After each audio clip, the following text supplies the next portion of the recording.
Okay, before we talk about how to establish a reproducible process for making disciples in a small group setting, we should probably define what a disciple is. And we're gonna take this first from John chapters 13 through 15. Some discipleship themes that we see as Jesus is sort of giving his disciples one of his final pep talks. In John chapter 13, we see the themes of love and servanthood pop up. It says that it was before the feast of the Passover, and Jesus knew that he was about ready to go to the cross.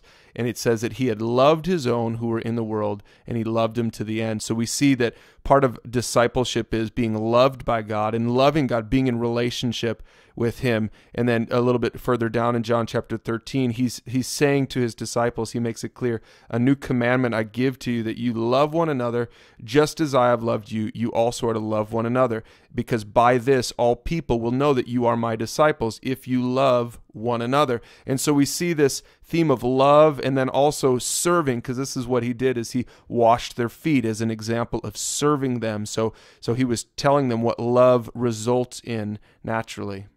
And then in John 14, we see the themes of love and now obedience really being emphasized as Jesus continues. He says, if anyone loves me, he will keep my word. He's going to obey my word, and my Father will love him, and we will come to him and make our home with him. And he says, if you don't love me, then you won't keep my word. So he's talking about this connection between loving him and being in relationship with God and being obedient to him and to his words. And then in John 15, we see that he talks even more about love and obedience. And then he adds in this other concept of mission and this purpose that we have in our lives. He says, if you abide in me and I in you, he says, as the branch cannot bear fruit by itself unless it abides in the vine, neither can you unless you abide in me. So abide is a word about relationship and love. He says, connect, abide in my love, be connected to me. And when you're connected to me, like a branch is connected to the vine, he says, you will bear fruit. There will be mission that comes out of, there will be purpose that comes out of your life.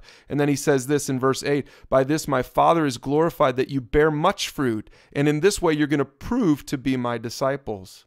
And in verse 10, more on the theme, he says, if you keep my commandments, you will abide in my love. And so this connection between keeping his commandments and abiding in his love. And in verse 14, he says, you're my friends if you do what I command you.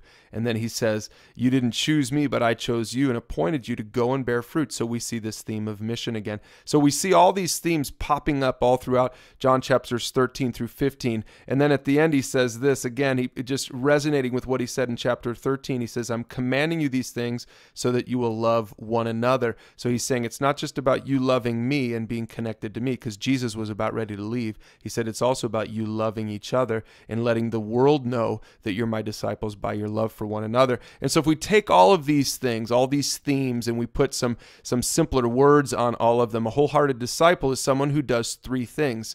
It's a person who pursues biblical truth, God's truth, and obviously trying to be obedient to God's truth, so pursuing God's truth over and above what the culture says. And number two, it's someone who pursues intentional relationship, both with God and with other people around us. And number three, it's someone who pursues outward purpose in his or her life, realizing that we're on a mission, that we should bear fruit, that all of this stuff should converge, and we should begin to go out and help other people to have a relationship with God just like we have a relationship with him. These are the three things the three themes that just keep coming up over and over in these passages in John chapters 13 through 15, and really all throughout the Gospels.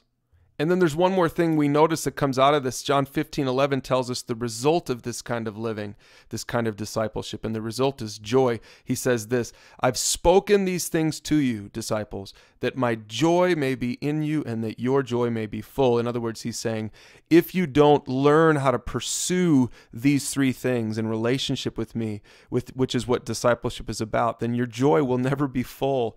But he says, if you do this, you're going to have fullness and satisfaction in your life. And that's really the truth. So before we go on to the next video, why don't you hit pause right now and talk a little bit about these three areas in your own life. In the next video, we'll talk about the different stages then of discipleship with this in mind.